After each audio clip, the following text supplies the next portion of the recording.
Right, Mike, Saturday at Turffontein. In the first, you've got two Al Idiot South Africa horses running for you, the one of which has run already, the other one is making her debut. Yeah, Albereg, I thought was quite a good run first up. I mean, it's too short. Both of them want more than the 1200. They're both not too bad horses. My preference would be for the first time Alamohal. I think he's quite a nice horse. He's going to develop into quite a nice horse for sure. He does enough to show me that there's something there, and I would expect him to be kicking pretty hard at them over the 1200. And obviously, I believe they're both horses that can be followed over a bit further. Women of Power in the second, sparkling debut back in May in very soft conditions.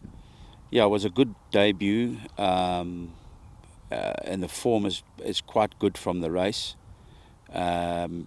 She had a setback after that, so she's coming off a layoff where she was out of work. It's not like we just kept her ticking over without any sort of gallop work or anything. But I do believe that she's a filly with a future. I like her, and I think she's got a lot of ability. The only thing will be against her would be the rest.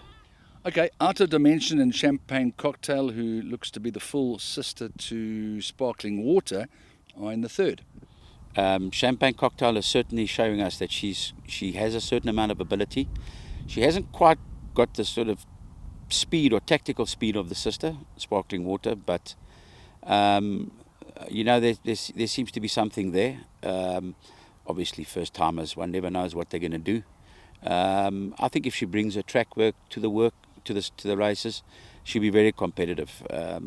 She is showing more than Outer Dimension, who right now just is sort of battling, and will probably get a little better as she gets older and more mature and strengthens up. Okay, Mvalelo, Hollywood Bets inmate, along with Holocene, who ran last week. What would you be preferring? Well, Holocene was given no chance 3 deep last week. I think you can draw a line for that race.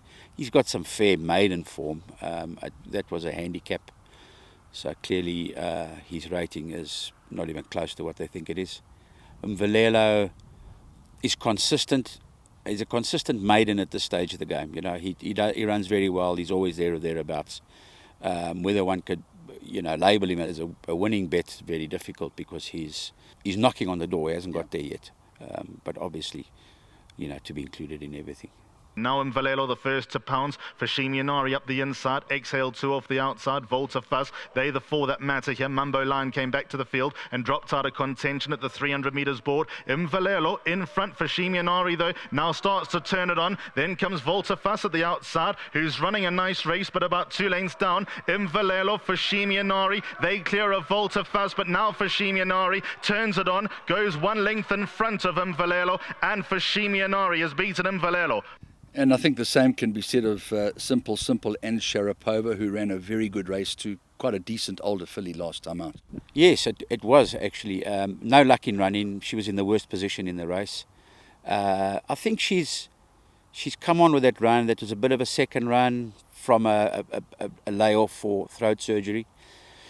So she's probably in a good space right now, fairly well drawn. She must be a big runner. Sharapova's back in second. Along the inside, Rattlebag gives that leader 2-length start. Intoxicating being worked upon in the white and blue colours, and Queen of Smoke is last of the 5. 4 lengths to track down as they enter the home straight. They've got 400 metres left to go. Golden Aspen the leader. Rattlebag starts to move in. On the outside, Sharapova's come under a ride. Then comes Intoxicating to the inside. 250 left to go. It's Rattlebag that picks it up. Sharapova tries to get back on terms with Rattlebag, who has the advantage by a length here. Sharapova's back in second, but Rattlebag is going strongly inside the closing stages, and Rattlebag is going to run away from Sharapova. Rattlebag wins by 3.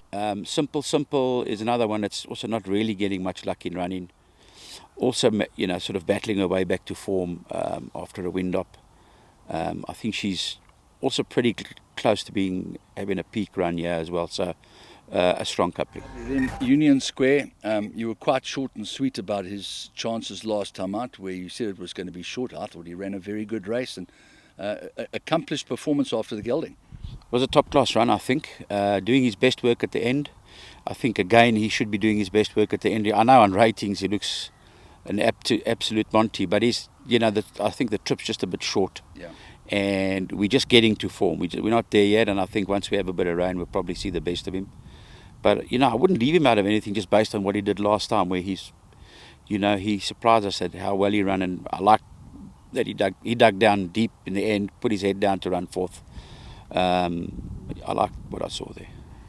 And then a family you know very well that did particularly well for you in Dubai, an incredible family, Zanovi.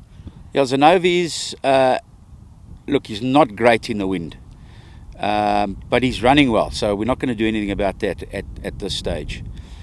He's running like he suggests that he wants 14. He's kicking on, but you know, sometimes with these wind horses, when you extend the trip, they can battle on you. But he's finishing the races off very, very well. So the 14 should never be a problem.